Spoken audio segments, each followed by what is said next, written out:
Hi, I'm your host Vasco Duarte. Welcome to the Scrum Master Toolbox podcast, where we share tips and tricks from Scrum Masters around the world. Every day, we bring you inspiring answers to important questions that all Scrum Masters face day after day. Hello, everybody. Welcome to our Success Thursday this week with Josh Lambert. Hey, Josh, welcome back. Hey, Vasco. So, Josh, Success Thursday, of course, is the question is in the name. It is the most important question of the week. But before we dive into that, we do use retrospectives to help us succeed. So warm us up with the answer to the question, what's your favorite retrospective format and why? Yeah, like I said, most important. And I think retrospectives are definitely your most important team event you're going to do, because you're always looking for opportunities to get better, right? Find out where you're struggling, hearing from everybody.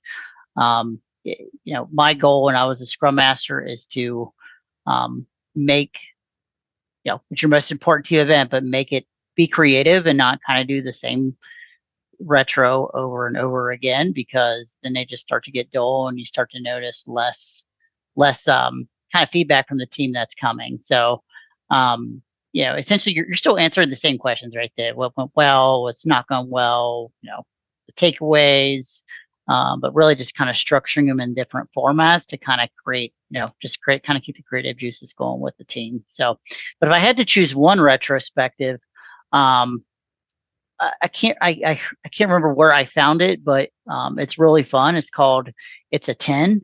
So essentially what you do is you have a 10 columns.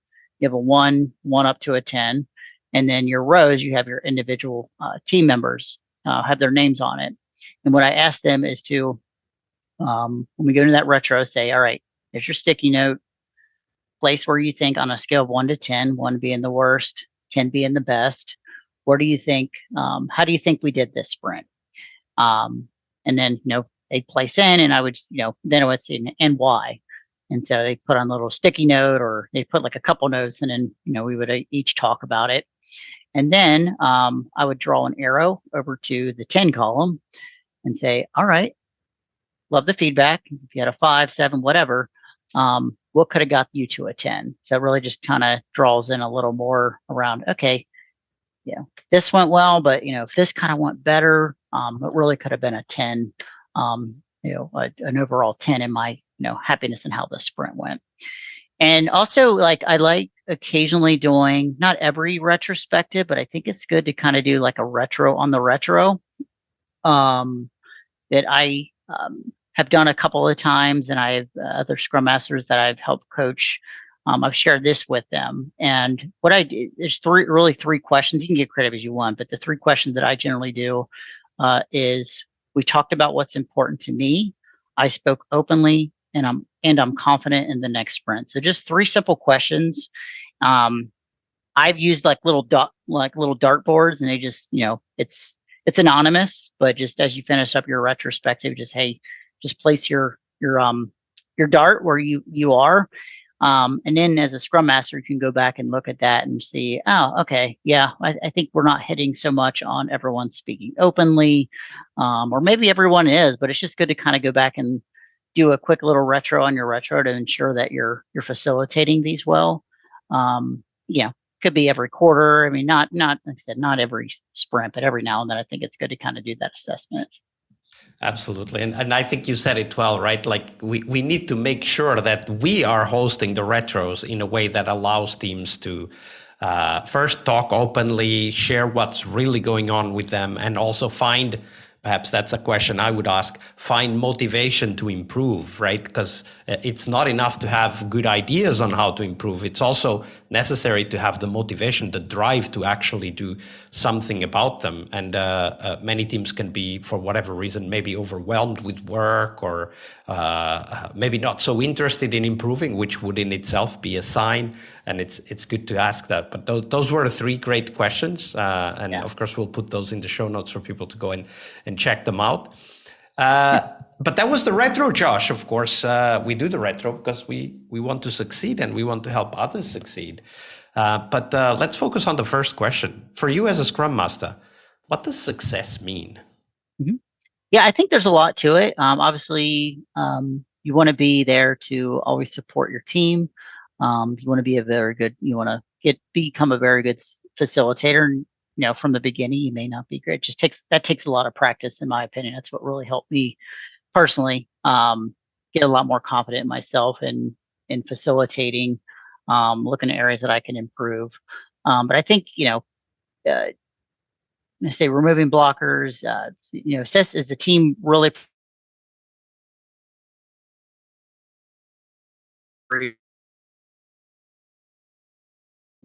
and not just like looking at one person, they size everything.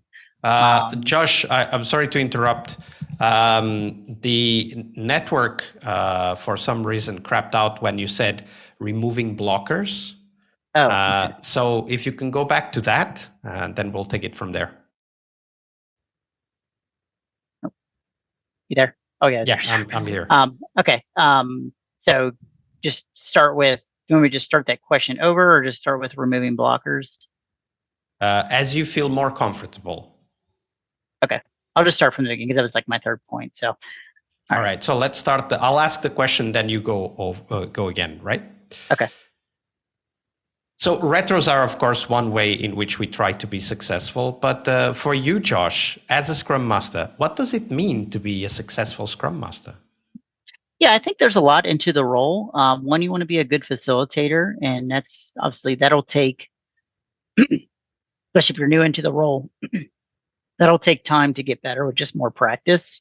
Always supporting your team, removing blockers. Those are kind of the main, easy ones to think through. But I think even more, if you start assessing, how's your team performing? Are they bouncing ideas off each other when they're going through stuff? Are they swarming together on stories? Are they having, good debates on story sizing and not just looking at one person to kind of, okay, they put a 3 on this. I'm just going to always look at them and let them do it. That's my opinion. Are they engaged in your team events? Is everyone, nobody's kind of sitting back and being quiet. I guess that's easier said than done, but it's always a good thing to kind of look out for. And I think it's good to show the takeaways with your team and not just have them think, okay, they're just facilitating and that's it. You want to show the takeaways from, we always talk about the importance of the retrospective, but like, previous retrospective, I want to share the takeaways with the team of like, hey, we talked about this. I said I would take this on and start reaching out to these folks and doing this, or hey, this person said they'll take this on and try this out. Continually showing like the takeaways and how you're focusing on trying to help them out.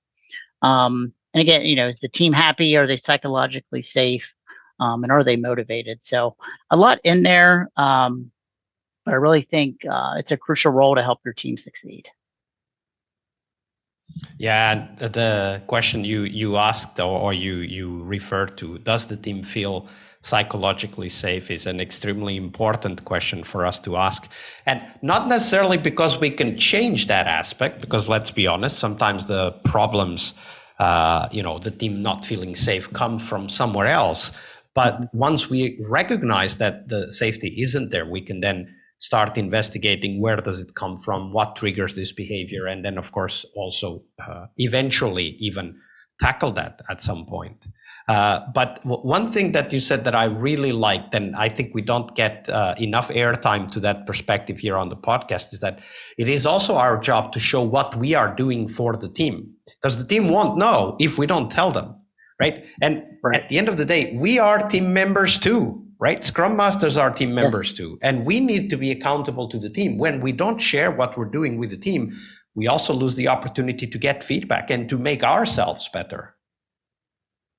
Yeah, exactly. And I think them saying, like I said earlier, the retrospective is the most important team event. If you're sharing, here's why we're doing it, because we're improving off of this, and here's how I'm sharing what we've improved on. I think it's very crucial. Yeah, absolutely. And also motivating, because imagine the team might be struggling with something, and then you're sharing like, this is what I've done for to help us, get better, move forward, overcome whatever obstacle.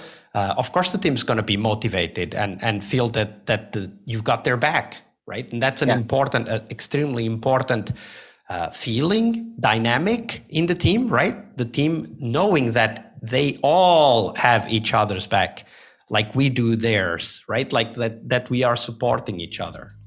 Yes, correct. Great definition of success. Thank you for sharing that, Josh. Thank you. Part of a successful Scrum Master job is to help the product owner. Tomorrow we explore that critical role in Scrum, the product owner role. Tune in to learn about product owner anti-patterns, what you can do to help the product owner, and a real-life example of what a great product owner is and what made it so. Tomorrow on our Friday Product Owner episode. See you tomorrow. We really hope you liked our show. And if you did, why not rate this podcast on Stitcher or iTunes? Share this podcast and let other Scrum Masters know about this valuable resource for their work. Remember that sharing is caring.